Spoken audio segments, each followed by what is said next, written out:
easy. So for stick players, they always want to come with the bravado. You know, I use stick because I'm OG. No, you don't. You stick because you refuse to let go of nostalgia, and it makes you feel like Daigo is whispering in your ears sweet nothings. He's like, yes, yes. Wake up, uppercut, my son. But here's the thing. Most stick players grip the ball top like they're trying to rip off the case. Tension radiates up your forearm and straight into your elbow. That's how you get tendonitis. Stick economy matters. Relax the grip. Let the wrist stay loose. You're not arm wrestling the controller into submission. Leverless players, great for precision, but absolutely brutal on finger tendons. It's like typing in Morse code while defusing a bomb. Rapid taps, consistent precision, and constant micro adjustments are work. You need finger stretches, tendon glides, and wrist extension routines. You need breaks, you need warm-ups. Yet leverless players love to say I switched to all buttons to reduce hand strain and immediately proceed to claw at the thing like a raccoon opening a trash can. Keyboard players get help. I love you guys, but come on, what are you doing? You're playing a fighting game on a device designed for taxes and Discord arguments. Your hands were not built for DP motions on WASD. What's up, party people, and welcome back to our ranked adventures with a side of Yap. And today's subject is going to be about taking care of your hands, you degenerates. The FGC's most ignored tech. So, you ever notice something cursed about the FGC? We'll spend 6 hours in training mode learning one frame's links nobody asked for. Infinites, Iron Man Infinites, we all know that one. But you won't spend 60 seconds stretching your fingers. You used to do it before you start playing. We'll argue for days about which controller's the way to go. You know, pad, stick, leverless, refrigerator, microwave oven. But we won't take care of the body parts actually doing it. And I notice a lot of newer players these days are swapping out controllers like Speed Date. Monday they're a pad player, Wednesday they're stick because they're OG again, Friday they're on leverless because it's cheating, and on Saturday they're like, nah, my wrist hurts too bad to play. Here's the truth, none of this controller swapping is inherently wrong, but doing it without taking care of your hands is how you end up typing with voice to text at age 27. So today your resident unk in the FGC, me, the guy who has iced his wrist more times than his anti-air to kin player, is going to break this down in the most, psychological way possible I can for you and talk about hand health, So you only got 2 hands, baby. Stop speedrunning the warranty limit. Let's start with basic human truth. You only get 2 hands. Capcom is not going to patch in DLC fingers for you when you blow yours out. Your hands are a finite resource. They have tendons, nerves, muscles, and cartilage. And when you grind Street Fighter or any other video game for that matter, especially with poor posture or no warm-up, those systems get into overload. Psychology-wise, this ties into something called overuse habituation. When you do the same move repeatedly, quarter circle forward, dragon punch, 360s, whatever you name it, the brain shuts off the pain warning system because it assumes the task is normal. You don't feel the damage until it's already set in. That's why your thumb doesn't hurt during the grind, but 5 minutes after you're done, suddenly you're holding it like it's a wounded soldier in a war movie. Shoutouts to Andrew Garfield. So I need everyone to listen in on this. Switching your control every 72 hours because you saw a YouTuber do it is not skill expression, it is wrist terrorism. People out here going, pad hurts my hand, so I switched to stick, and that hurt my hand, so I switched to leverless, and now that hurts my hand, so I quit playing Street Fighter. The issue is not the controller. The issue is you treating your tendons like a free trial with no cooldown. So each controller has different muscle groups. Pad uses thumb flexors, wrist stabilizes a shocking amount of forearm mobility. Look at Knuckle Dude, he'll knock you out with this shit.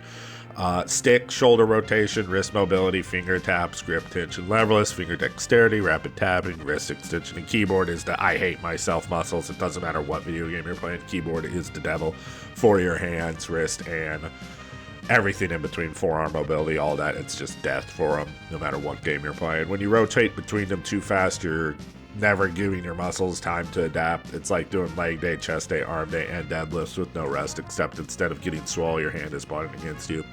So for us pad players, I'm calling us out first because, I do feel like pad players have the least amount, but I feel like we also do exercises more than everyone else. So did you know your thumb has its own entire set of muscles in the forearm?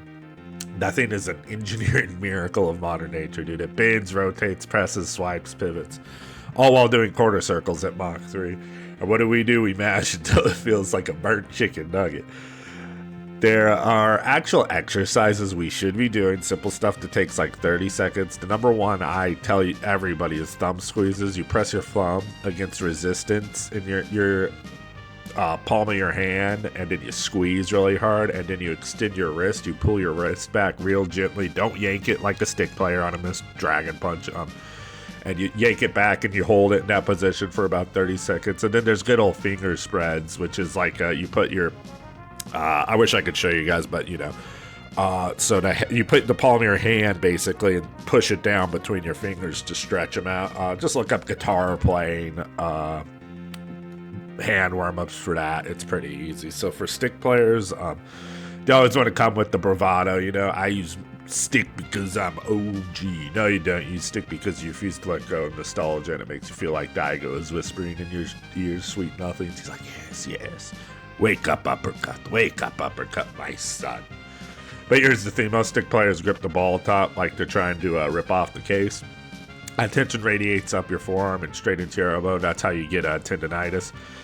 Stick economy matters. Relax the grip. Let the wrist stay loose. You're not arm wrestling the controller into submission. Leverless players, great for precision, but absolutely brutal on finger tendons. It's like typing in Morse code while defusing a bomb. Rapid taps, consistent precision, and constant micro adjustments are work. You need finger stretches, tendon glides, and wrist extension routines. You need breaks, you need warm-ups. Yet leverless players love to say, I switched to all buttons to reduce hand strain and immediately proceed to claw at the thing like a raccoon opening a trash can. Keyboard players get help. I love you guys, but come on, what are you doing? You're playing a fighting game on a device designed for taxes and Discord arguments. Your hands were not built for DP motions on WASD. So the psychology of ignoring pain, there's something called grit prioritization. When people are in competitive environments, they tend to ignore physical discomfort to preserve performance. It's the same psychology that makes NBA players push through soreness or runners keep going despite foot pain.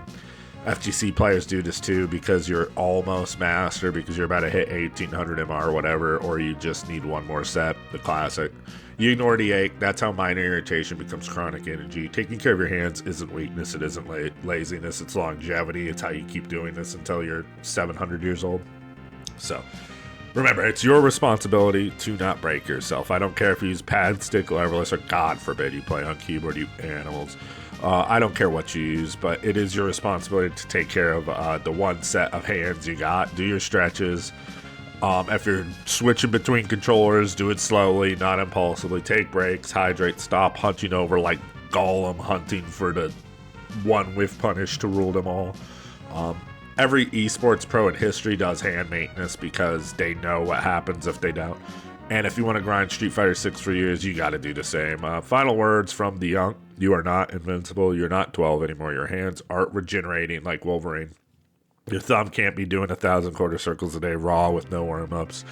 Take care of your hands. Doesn't make you soft. It makes you smart. It keeps you playing longer, better, and without pain. So listen to your own. Stretch, warm up, slow down, controller switching, and treat your hands like the priceless combo machines they are, because nothing is sadder than losing because your thumb gave out mid-match. I am the Depressed Gamer. I need you all to be good to yourselves. Please like, comment, subscribe. I appreciate every single one of you. If you stuck it out this long, you must have liked something. So hit that subscribe button for your buddy old man Depressed Gamer over here. You know what I'm saying? Need you all to be good to yourselves, and I will see you in the next one.